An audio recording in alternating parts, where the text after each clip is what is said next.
सध्या एकविरा देवीचा चैत्र महिन्यातील उत्सव मोठ्या जल्लोषात पार पडतोय। आज पालखी सुद्धा निघणार आहे। तर वर्षातून एकदा येणाऱ्या या उत्सवाचा भाग होऊन देवीचे दर्शन घेण्यासाठी कोकण व मुंबईतील कोळी व आगरी समाजातील अनेक भाविक भक्तगण लोणावळ्याजवळील आई एकविरा निवास करते त्या कार्ला गडावर दाखल होतात। पण समुद्रात मासेमारी करणाऱ्या आणि दर्याकिनारी राहणाऱ्या कोळी व आगरी लोकांची कुलदेवता त्यांच्या मूळ स्थानापासून एवढ्या लांब असणाऱ्या आणि समुद्र सपाटीपासून कितीतरी उंचावर असणाऱ्या एका डोंगरावर का निवास करते असा प्रश्न अनेकांना पडतो। म्हणूनच मावळच्या निसर्ग सौंदर्याने व्यापलेल्या कार्ला डोंगरावर निवास करणारी आई एकविरा कोळी व आगरी समाजाची कुलदेवता कशी काय ते जाणून घेऊयात आजच्या या व्हिडिओमधून। नमस्कार, मी श्रेया, तुम्ही पाहताय महाराष्ट्र कट्टा।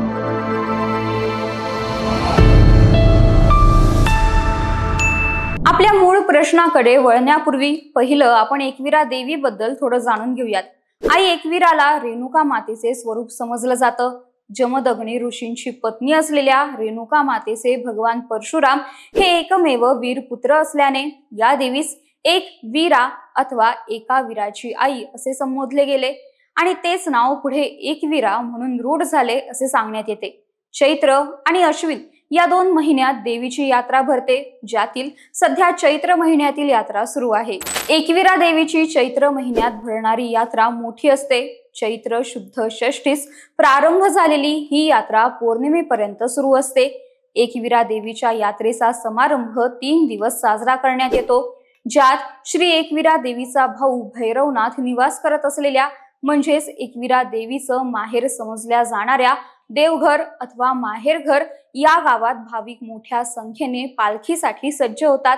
मोठ्या उत्साहात पार पडणाऱ्या या यात्रेत सहभागी होण्यासाठी मुंबई, ठाणे, रायगड व कोकणाचा उर्वरित भाग या सगळ्या भागातील कोळी व आगरी कुटुंबे मोठ्या प्रमाणात येत असतात।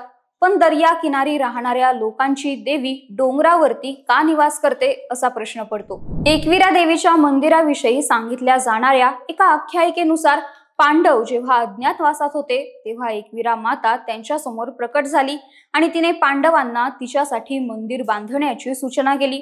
तर पांडवांच्या भक्तीची परीक्षा घेण्यासाठी मंदिर एका रात्रीत बांधून पूर्ण झालं पाहिजे अशी अट देवीने घातली।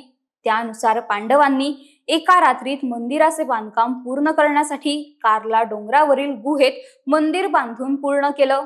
पांडवांनी आपल्या अटीचे पालन करत मंदिराचे बांधकाम केल्याने प्रसन्न होऊन देवीने त्यांच्या अज्ञातवासात ते कोणालाही सापडणार नाहीत असा आशीर्वाद पांडवांना दिला आणि देवी पांडवांनी बांधलेल्या मंदिरात विराजमान झाली।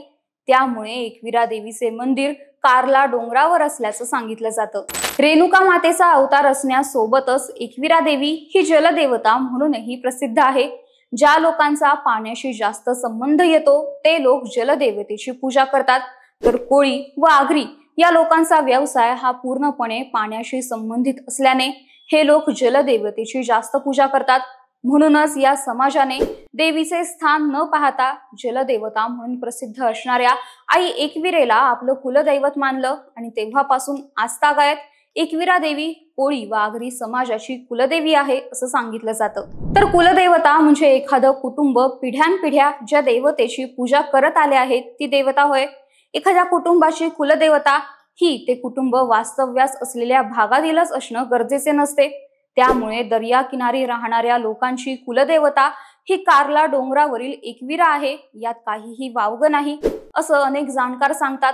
तर कोकणातील अनेक ब्राह्मण कुटुंबांची कुलदेवता कोकणापासून कैक किलोमीटर लांब असलेली बीड मधील योगेश्वरी देवी आहे असं सांगत या तर्काचं समर्थन करतात। बाकी कारण काहीही असो, पण कोळी व आगरी समाजाचे लोक न चुकता एकविरा आईच्या प्रत्येक उत्सवात सहभागी होतात आणि मनोभावे देवीची सेवा करतात।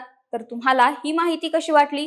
तुम्हाला एकविरा देवीच्या दर्शनासाठी जाण्याची इच्छा आहे का ते कमेंट करून नक्की सांगा आणि या व्हिडिओला लाईक, शेअर आणि महाराष्ट्र कट्टा या आमच्या YouTube चॅनलला नक्की सबस्क्राईब करा। धन्यवाद।